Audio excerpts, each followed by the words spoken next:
Welcome, gender-conscious friends. I'm your host, Fate Zay. My pronouns are they, he, she, and I'm so glad the simulation brought you here today. This is Our Lives, Gender Included, where I and another gender-conscious friend talk about things found in everyday life and how gender, if at all, affects these topics. This episode's topic is racism, but before I intro our guests, I gotta get the important stuff out of the way. First of all, please excuse my voice in this intro and outro. My throat's doing a scratchy thing. It is not COVID. I am not sick. I'm totally fine.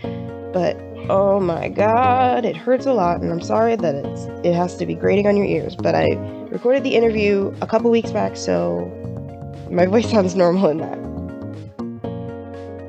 Number two, while I do understand the topic of this episode is racism, we do not touch on a lot of the heavier sides of racism. This is a fun little podcast about gender and how it interacts with people's lives, and it's used as like a stepping stone education tool for people who aren't that aware of gender and how it affects everything. This is not a podcast about how we're going to crack down on racism and all the other isms and damn the man. And while I do feel those things, this is more of like a fun gender outlet than a battle cry. Also, thank you to all of the listeners and everyone who helps make this podcast possible, including our financial supporter on Anchor, Danielle M. Thank you so much again, Danielle. Also, if you could, please rate and review this podcast. It helps this podcast get seen by a lot of brands who would like to maybe have me do an ad, and I have reached the over 50 listeners on Anchor to be able to do ads soon. I'm looking at people, but I also work 7 days a week now, so stuff's happening, you know? Also, if you're into the social media thing, all of the links to my social media will be on my website, lyricallyfaight.wixsite.com/fatezay. And if you scroll to the bottom of the first page, there's a link to my TikTok, which I use a lot, my Insta, which I use a little bit more. I just put a birthday post up. I am now 22. My Twitter, which I don't use at all. I have one tweet and like 2 retweets. My YouTube, which I'm sort of trying to use more, but it's difficult. A link to this podcast if you'd like to share it with somebody. A link to a wish list if you'd like to get me a present. A link to the Patreon if you would like to financially support me in exchange for extra content and different benefits. And also now a Redbubble where you can buy my art on various products and items. And with that, on to the episode.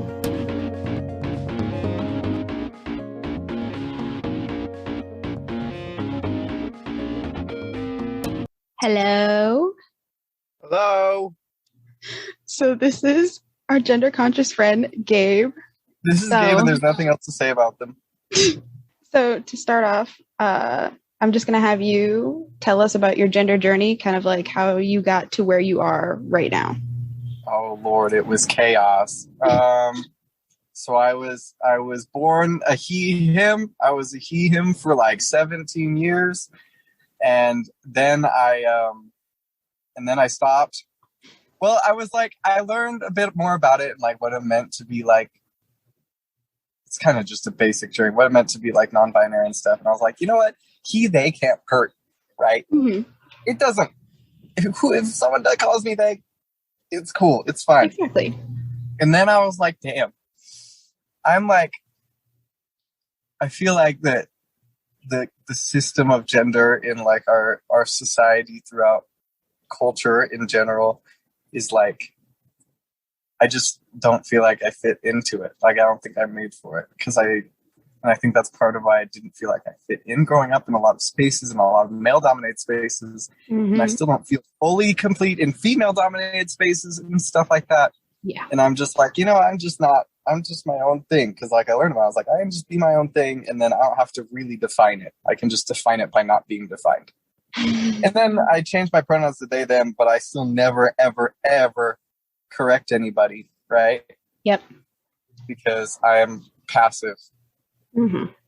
You know, I use all pronouns technically, even though Period. I don't actually. I'm just like, yeah, no, she's fine. Don't even worry about it. Of course, that's what you like. Just That's what call I me like. whatever. Literally, I'm tempted to just be like they them to all pronouns. Like I it's either one. I'm just like I'll never stop someone from saying he because I feel like it's more of a personal identity thing than a validation from others thing. So it doesn't really affect me. Like I don't feel like it was. Um, I don't feel like anyone like wronged me if they misgender me because either they don't know or it's just not how they see me. If that's not how they see me, that's okay. I present masculine generally. Yeah. So it's like the opposite. I purposefully present masculine, so like I don't look like a she. And when people just like she me, I'm just like whatever. I'm like I didn't tell them. I didn't tell them to just he me or just they me. Whatever. Like it's fine. It's fine. What are they gonna do? Yeah, I'm like as long as I don't tell them, then it's kind of like they don't know, so it doesn't matter. Yeah. Period. I'm literally. I don't know. I feel like I'd probably be more femme presenting if I really just like knew how, but I feel like I just have a masculine like body shape. I'm just like long and lanky and I have like broader shoulders than I have, but like I just don't feel very feminine in general. And I'm just like, well, I feel feminine. I mean, like outwardly. If I wear women's clothes, I don't feel like a woman wearing women's clothes. I feel like I look like a man wearing women's clothes. You know what I mean? Yeah, no, I get that. Like I'm like looking at my body and my clothes and I'm like, Literally, like, so I present that way, but I'm like, women's clothes are cool. But yeah. They're all too short because I'm tall, so it doesn't matter. Oh, yeah. Women's clothes are incredibly short, and also they're just showing more and more skin. I remember when I was like 8, and it was like, look at these cool capris that go to the middle of your shin, and now they're like booty shorts. That's all they have for 8-year-olds. Just keep cutting more off, and you'll get. I'm like, oh my god. Oh my god. Well, even then, dudes are doing it too. They went from like knee shorts to now it's like 5-inch inseam, but then it's like 3-inch inseam. And I mean, I'm just like, I don't even wear no shorts. I'm just like, ooh, that's your thing. But the hoification of the entire population. Nothing wrong with showing my skin just if I wear a women's anything. I feel like it looks like a crop top for most things. I wear women's coats a lot though. Yeah. No matter how masculine, I will always wear a petticoat. Those are so freaking adorable. Petticoats are the best. They're so freaking cute. So the topic for this episode is racism. Yay for so racism. Fun. Yeah, so fun. That's the so greatest fun. Part of our country. Absolutely. Do you want to tell us about your experience with racism? Okay, generally, so here's the thing. I was born in Utah, right? And then when I was like 6, I moved to Texas for like 5 years. And then I lived in Colorado for 1 year. And then I moved back to Utah, and that's where I live now, in the same house. People are like, were you born in Utah? I was like, yeah, but I wasn't like raised. It was like back and forth. But the place where I experienced the most racism was actually Colorado. Weirdly. Even though that's 100% the most progressive state out of those. Yeah, 3. I'm like, huh.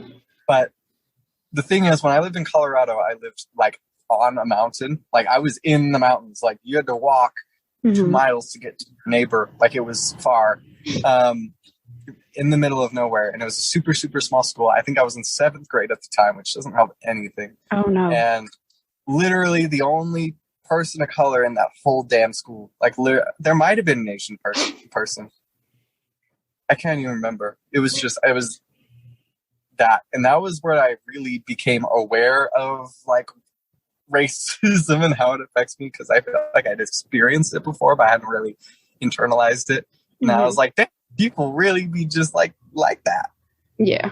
Because it's just xenophobia more than anything. It's just straight up, I was different, and they didn't know anything about that except what they learned on the internet and shit and rap songs. But I don't know.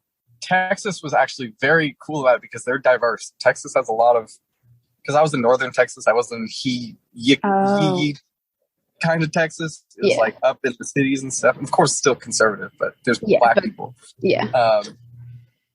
And even then, like, it's just a weird experience in general because I'm light skinned, but I'm like light skin. Mm-hmm. So because my mom's mixed, and like I have two siblings, and they're both white passing, but I'm not quite there. So I'm like on the very edge of.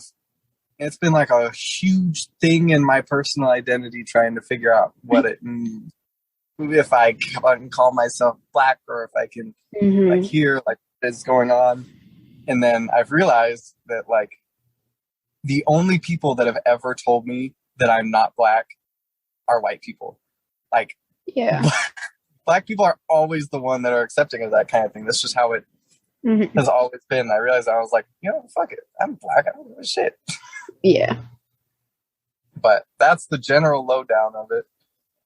I think for me, I didn't really like realize that racism existed. My parents kind of like tried to shield me from that, which is so hilarious because they literally did not lie to me about anything else in life. Yeah. Like they were like, "Oh, that's what my mom did. You're watching lesbian porn? Let's talk about lesbians." But like never racism ever came up. Not racism. But like so like I didn't really realize it because like I live in Ohio. I used to live in Cleveland, which is like pretty black. So like I'm just like black people everywhere. We all just do weird stuff. Yeah, so like and like, some of my like siblings, like their moms were white because like all of my siblings are like my half siblings, so they all have different moms or dads than me. So like their mom would be white or their other dad would be white or whatever. And I'd be like, yeah, like white people exist, but like they're just like us, like whatever, I don't even care. And I didn't really notice it until I started like being on the internet more.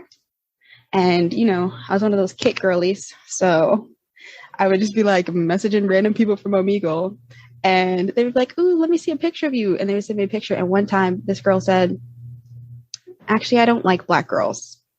Whoa. And she blocked me. And I was like, "What?" Damn. It was just so weird. I was like, hold on. Wait. People are like that.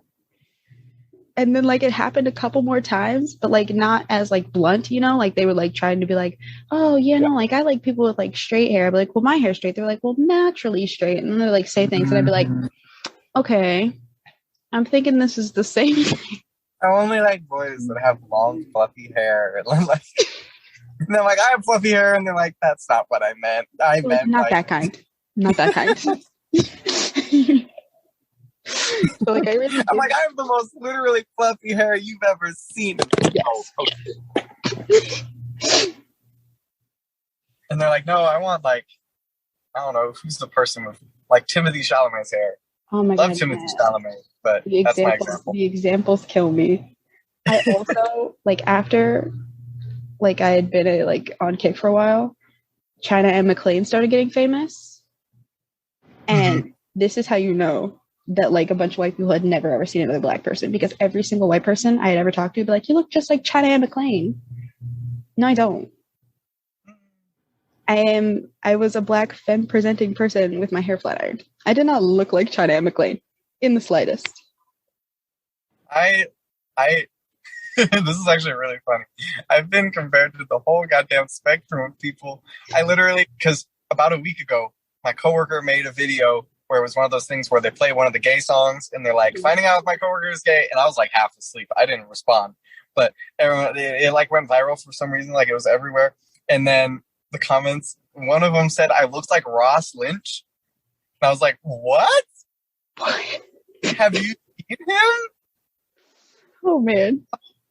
My brother in Christ, I am a Negro. That is not the vibe. Like, do I look like this white boy to you? Do I? It's not even because it's white. I just don't even share features. I don't even know where that happened. And then someone was like, "Chaps from High School Musical," and I was like, "Oh, thanks." You're like, "That's the hair, but thank you." That's the hair, but I'm not going to stop you. So what are your thoughts on like kind of like being in the community and being both black and trans, and how like the trans community does or does like, not deal like with that? Non-binary vibes. Yeah. Honestly, I think it hasn't affected me that much. The non-binary, like trans, I guess, but I don't consider myself that generally, I guess. Mm-hmm. Just because I don't like bring it up unless it's someone I trust will like be cool about it, right? Mm-hmm. Like I'm selectively out. Yeah. So I'm just like, I don't know. I feel like it makes me feel a little bit like an outsider, kind of, because I don't know. I'm in Utah, right? And I think it's actually really funny. I work in a suit store, but it's a super Mormon store. Okay. It's literally like for missionaries. That's what it was made for. Mm-hmm. And that's why I'm wearing a button down. Okay. And literally, I like get there and I talk to the people. I'm like, I'm an imposter right now. I'm not supposed to be here. I don't know about this. I literally don't have a gender. I don't know what you're talking about. And they're like, thank you, sir. And I'm like, yeah. I don't know. It's sometimes I've had a few old people. The clientele of that like suit store is missionaries, like, and moms, and then old people. And I've had a few old people who looked at me a little weirdly in there when they were like, okay, you're going to sell me this suit? And I was like, yeah, I am. Yeah. But I don't know. I think it's very funny encountering old people because I can't tell if they're looking at me funny because like I look a little trans or because I'm black and they're racist. I don't know. It's like Utah's such a polite state in general, like the people in it.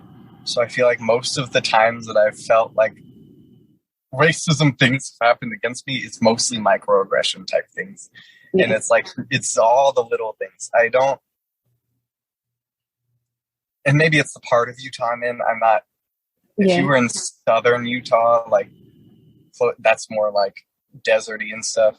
It might be different. Yeah. But I don't know. It just kind of depends. I don't know. I think I don't have like really big friend groups in like queer spaces online, but like the like few friends that I have, like they're usually pretty like aware of the intersectionality. Yeah. So like if there's like an issue where somebody's like, this is a trans thing, they're like, hey, maybe it's also a little bit of a like black thing. Maybe we should talk to like black people who know what's going on too, you know? Yeah, it's just so many of those things I think that those like issues, like I don't know, like in the last few years, it's been fighting for women's rights, been fighting for gay and trans rights, and fighting for black rights. And they're so separated, but there's so much crossover. I don't know why we don't talk about it like we're fighting for the same things. And like, it's not, if a black person talks about their black queer experience or experience like what they, as like a woman and stuff, I don't think it's trying to detract from the conversation or take it. Because I feel like I've talked to a few people who totally think it's like a separate thing and like queer problems are here and black problems are here, like racism and homophobia, but they're so mixed in. It's really not that different. Like it's totally different. Yeah. But there's like differences, but they're still core. There's different like history and stuff, but at the same time, in our country, they're both that are, in terms of a country's lifespan, very recently these changes have been made, especially with gay things, because I think black rights are absolutely as prevalent, but gay and especially trans rights are on like the cutting edge of issues today because so many of our old people don't know how to handle it. Because we have a lot of old people that don't know how to handle a black person, but I feel like most of them have at least seen them before and they can get down with it. But they see a woman who like transitioned and they're like, what the hell are you? Like, I don't know. I just think it's they're not that separate of issues. I think it's important that we talk about them together and the effects they have on one another. Yeah, I really hate that like oppression Olympics where people are trying to be like, well, it's harder to be this because of this. Exactly. Like they're all pretty hard to be. If we all like work together, I think it would probably, we could figure out how to make it less hard. Yeah, absolutely. Like I saw this TikTok during Black Lives Matter, I think it was, there was this person being like, you are white before you're a woman. You are blank before, and I was like, why can't you just be a white or black woman? Like, it's not a contest. Mm-hmm. One does not affect your life more than the other. But if I was going to say, I would say you're a woman before your race, but that's a whole different conversation. Mm-hmm. But generally, all of those things, I don't think people could be like, you're one before the other. You're all of those things at the same time. You're you, and all those experiences affect you. Mm-hmm. Whether you're a white queer man or a black woman with a trans mom or something like that, like, you know what I mean? Yeah. All these things affect you, and even if it's not you, even if you are just a white woman or a white man or something, that doesn't mean that there aren't places in your life where all these issues affect you, and that's why they should be talked about together, because I don't know. Yeah, you know what I mean. But also for like people who don't experience a certain like part of the intersectionality, shouldn't be like, well, you don't experience this, so you're not valid. Like, that's not like, I don't understand. I totally mean what you mean. They're like, well, I get that you're queer, but you're not disabled. I'm like, so? They're still dealing with shit too. I don't.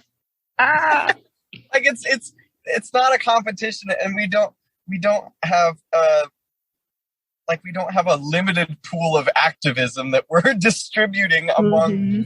Well, I think that's the biggest thing that I've noticed. There's so many people that act like if we're putting all our focus on Roe v. Wade, we've forgotten about Black Lives Matter or all this. It's not like we have like a little pool that we're distributing.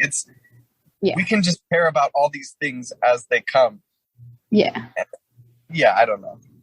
Yeah. And if you're advocating for one, it doesn't mean you're not advocating for another. It's ridiculous. Mm-hmm. Yeah. Do you think that figuring out your gender has made you more or less aware of the racism like around you? I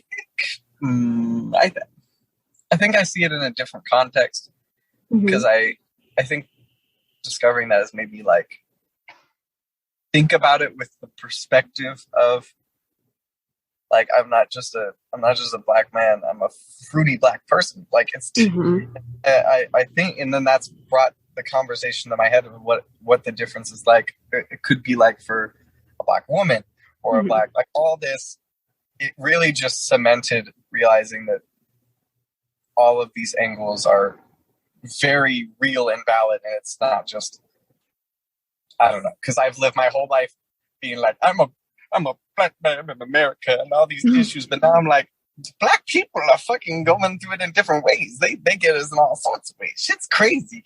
Yeah. I think for me, it just depends on like the person that's seeing me, how they're perceiving me.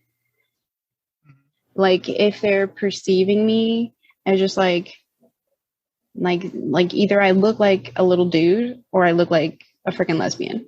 So like, it just depends on the person who's perceiving me and like their like ideals and like morals and shit. So like, if someone's just like, no, it looks like a little lesbian, whatever, you know, they're like, like, whatever. All black lesbians look like that, whatever. But like, if they perceive me as a little dude, they're like, whoa, a black dude. And if they're racist, they're like, whoa, a black dude, you know? I'm clutching my purse or something. Yeah. I think that the reason that hasn't I think it's the fact that I'm just so male presenting, like I'm so not passing as, like, no one would look at me and be like, is that a boy or a girl? I'm just not there. And that's okay. I'm okay with that. But I think that's why I haven't. Yeah. And I'm glad that you're fine right now, but I can't wait till you get to be like fully you. That's going to be so awesome. Yeah, it's good. I'm excited to see who the hell I am in 5 years. You know, I know I'm going to be in 5 years. I'm going to look like Jaden Smith. That's who I want to look like. That's all the the time. goal. That's the goal. I'm like, I want to be wearing long flowy skirts, but also people will be like, what's that boy doing in a skirt? You know? Yeah, exactly. Just like, you gotta confuse them. It's all about throwing them off, right? Exactly. I'm just like, I've been growing out my hair for like since quarantine started, and I just want it to be long enough that people are like, is that a woman's hair? And then I'll be like, yeah, fuck you, it is. Nice. But then the more I grow it out, I'm like, damn, having this much hair is expensive. Yes. You know that is how why much I shave my head so much. Oh my God. Period. I think only that was just started braiding it, and I was like, okay, I can maybe deal with this, maybe. But it's getting to be a lot, and I might just shave it again. I'm going to be honest. Period. I always encourage people to shave their heads whenever they contemplate it. And me, I'm like, that's not for me. You do that, because I had short hair for all the years of my life. And Lord knows, growing my hair was the biggest glow up I ever had in my life. You don't want to see me with short hair. I look silly because I have a giant forehead. I have a huge forehead, and I hide it with these bangs. And I'm just like, this is right for me, but you should shave your head. And you should shave your head. And you're like, great idea. Not for me, but great idea. Exactly. I'm just living vicariously. I'm like, I'll shave it for you. Like, line you up. I don't give a shit. Oh my gosh, yes. So, I know you said you don't really, like, you haven't really told a lot of people, but do any people in your life know that you're, like, queer? Like, you're not straight? Yes. Well, okay. So, when I was 3 years old, my dad decided I was gay, and my mom was like, give him a minute. And then, Lord knows, before I was born, my mother said, we should name him Gabriel. We can call him Gabe. And my dad was like, you can't name him that. He'll turn out gay. And he was right. My dad is not even homophobic or anything. He was just silly. I mean, it was 2004. It's whatever. Yeah. But I feel like I just have always given off a fruity vibe that people, if they don't know, guess, you know? So even if I'm not directly out to people, I think the gender thing is different.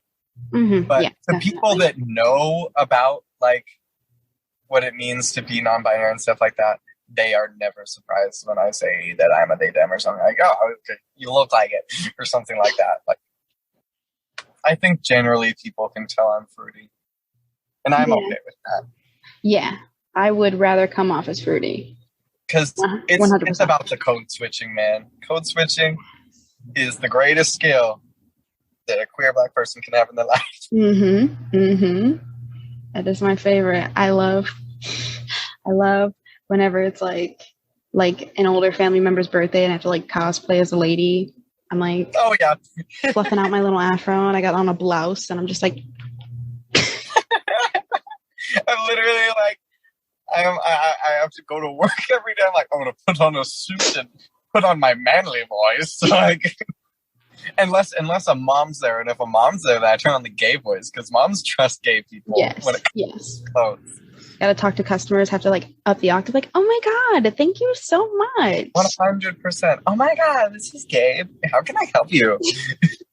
But then it comes in alone. I'll be, oh yeah, we're gonna. Oh my god, yes. Yeah. And it's funny because like I'm like also a little bit autistic, so like I'm also just like constantly masking, so it's just like things that I know that like white people like to hear, you know, like I'm not speaking like me at all. It's about patterns. Yeah, and then like as soon as I'm around like some of my Black friends, like I'm just like talking like me, or like even my siblings, and like if one of my white friends are near, they're like, oh my god, what? Like, that's so funny. And it's like, I don't even mean to do it, especially when they're my friends. It's just like a thing that I... No, yeah. It's like an instinct. You only think about it, you're like, damn. Like... You're a white person. Let me put on my white voice. Hello, how are you doing today? What? Oh, 100%. Like, especially, I totally get that, because I'm not autistic, but I don't do well with social cues in general. It's just not my jimmity jam. So I'm always guessing, and I'm like, this is what this person wants to hear, and I really hope it goes well. or else I'm not going to know what is going on. Mm-hmm. But we're figuring it out. So for my last question, what is like the craziest encounter with like racism that you think has ever happened to you? Oh, damn. Oh, there's got to be a funny one. I got to rack my brain real quick. Oh, Lord. I feel like there's a really funny one that my brain is missing. Okay, here, I'll tell you mine first. Okay, so. Okay, yeah. Warm me up. I have two. One time I went into a Dollar General and there was this like random old white lady who was like following me around, even though like I lived around that Dollar General. Like that was my Dollar General. I could tell you where everything was. Okay. And she's like following me around, like trying to make sure I don't steal anything. And I'm like looking at her because like it's a big ass Dollar General. If you're fucking following me, I can tell that you're following me. And I'm like, and then like, so what you gonna do in a Dollar General? Steal $2? Yeah, and I turn around and I'm like, excuse me, do you need help finding something? I mean, I pretty much know where everything is. I'm here all the time. And she's like, no, I don't. And I was like, okay. Like, damn, that's crazy. Yeah. And then the second time was on one of my sister's birthdays. We went to Ulta. Mm-hmm. And we went there and we were all looking at all the different makeup stuff because she got an Ulta gift card for her birthday. So we're all looking at all the different stuff and she's the only one who's really going to buy anything. I also had a little bit of money, but I wasn't really going to buy anything. And so like, then these freaking ladies, there's only like 4 ladies in the store and there's like 8 of us. They're like perched in strategic positions and like following us around. Yeah. And so we're like, what the fuck? Are you serious? Oh my God. So we're both like, we're about to call the place because we got our white friend with us. So we're like, pretend to be white. We're like, we're going to call Ulta. Fuck you guys. Yeah, straight up. And then we did. And we went to the next store. And then we send a like message on their website or something. And they called us back and they were like, oh, like, here's a code. You can go get free shit. Fuck them. And we were like, oh yeah. So we went to go back to Ulta to go get free shit. And we were like, nice. And we came up in there and we're like, you owe us free shit. Mm-hmm. Period. We love to see it. Oh my Lord. Okay. Mine aren't really that funny. I guess my most entertaining one, just because it's ironic and it's teenagers being stupid. Mm-hmm. It was like sophomore year of high school. And in Utah, freshman year is in your junior high, which is dumb. So it starts in sophomore year. So it was basically freshman. Okay. Freshman year. First year in high school, Spanish class. I don't know anyone. And these 2 kids were already friends from their junior high or whatever. Mm-hmm. And I'm sitting at the little table I was assigned at. And we're like chatting. We're like, names and things as you do. And this dude looks at me dead in the eyes. He's not even just white. This man is ginger as hell. He is like everything. And it's like scientific lack of melanin. And this man is like, what did he say exactly? He just, I'm trying to remember the exact, it was something stupid, but he was like, yeah, dude, you're so cool. You really my M-word for real. And I said, no, and he was hard too. He didn't know what he was doing. Oh no! I'm just remembering it was so funny. And I looked at him, and his friend butts in front of us and goes, "Dog, he has the pass, dude. He has the pass." I look at him, I say, "I don't give a shit. What do you mean? You don't have the pass." And then the Spanish teacher was like, "Hey, cool." He just started doing Spanish, and I was like, "What just happened? What happened here?" Oh my gosh. Okay, thing about the N-word pass for any white person listening who thinks they have an N-word pass, okay? It doesn't exist. It's not that it doesn't exist. It's that if you get an N-word pass from a specific black person, you can only say it around that black person. If you show up around any other black person... Like, no one else can hear it. Yes, if you are around any other black person, you don't have a universal N-word pass. Okay? Exactly. You get like conditional. A universal passport, dog. You that's a plane ticket to that person. That ain't a passport for the world. You know what I'm saying? Yes. Oh my god. Oh my god. It's so funny. I feel like people don't do it much now. Like that's not much of a thing as it used to be a few years ago. And I'm so glad because it was so annoying. It's kind of really funny though, because that was really funny. Like in hindsight, I'm like, this man, what was he thinking? One time I was in Spain because my junior high was a Spanish immersion school. I don't know anything. I don't know any Spanish, but that was its thing. And you like paid $3,000, like you saved it up all your junior high, and then you went on a 2 weeks trip to Spain. The second half of that week, you're bunking with people in like a host family. And there were 3 of us.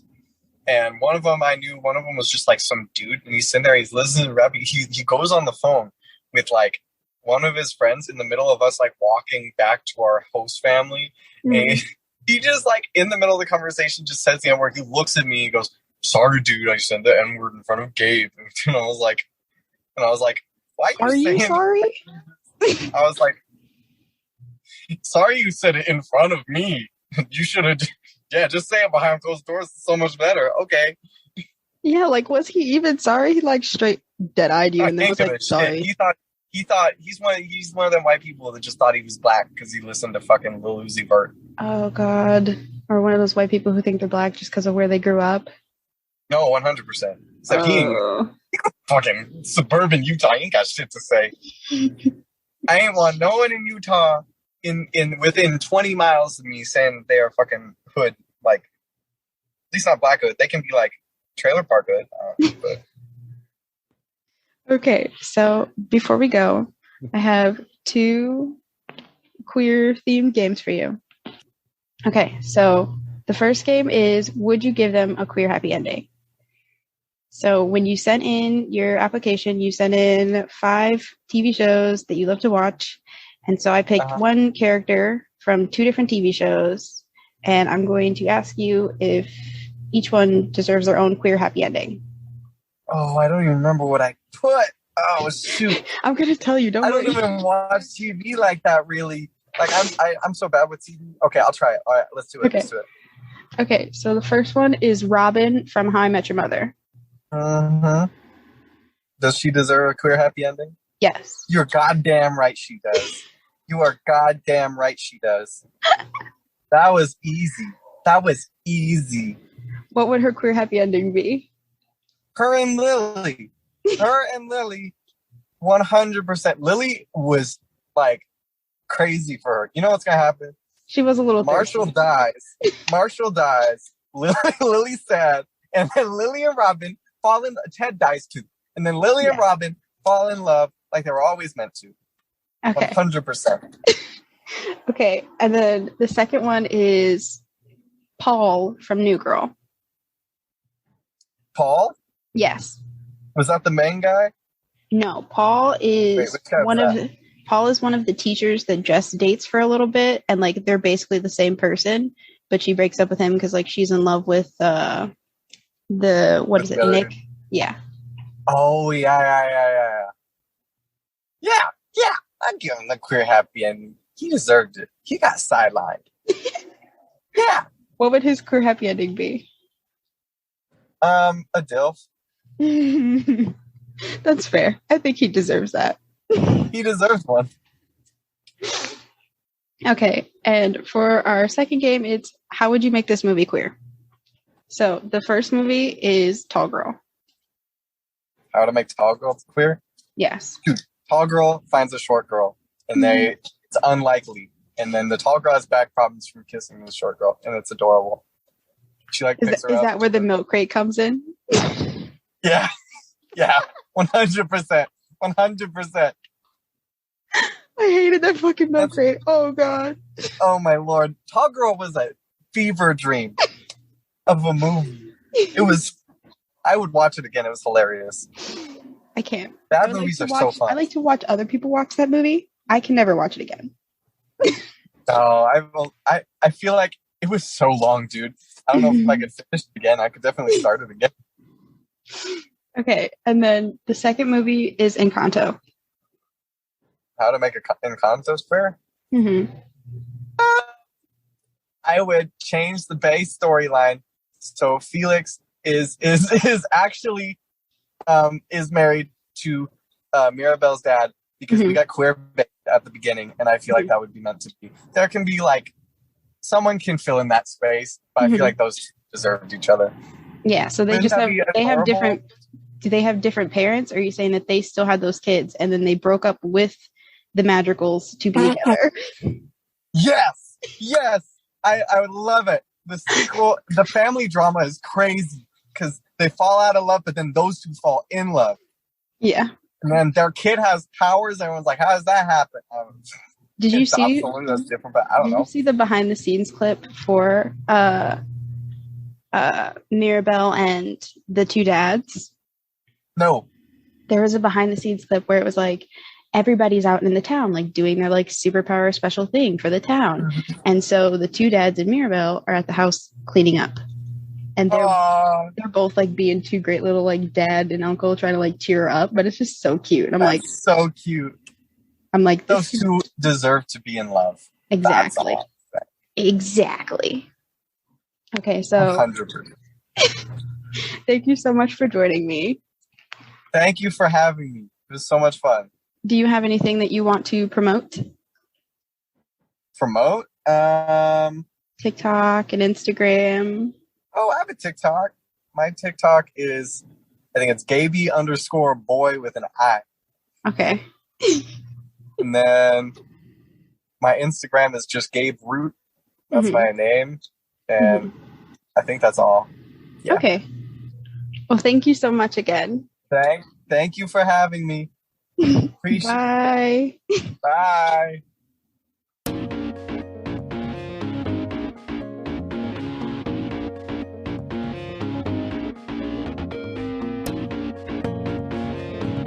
Thank you again to Gabe for joining me on the topic of racism. Our Lives, Gender Included is created by Fate Zay, hosted by Fate Zay, edited by Fate Zay, and produced by Fate Zay, and now partially financially supported by Danielle M on Anchor. If you'd like to access all my socials, you can go to my website, lyricallyfaight.wixsite.com/fatezay. The link will be in the description. You'll find the links to all the socials I have.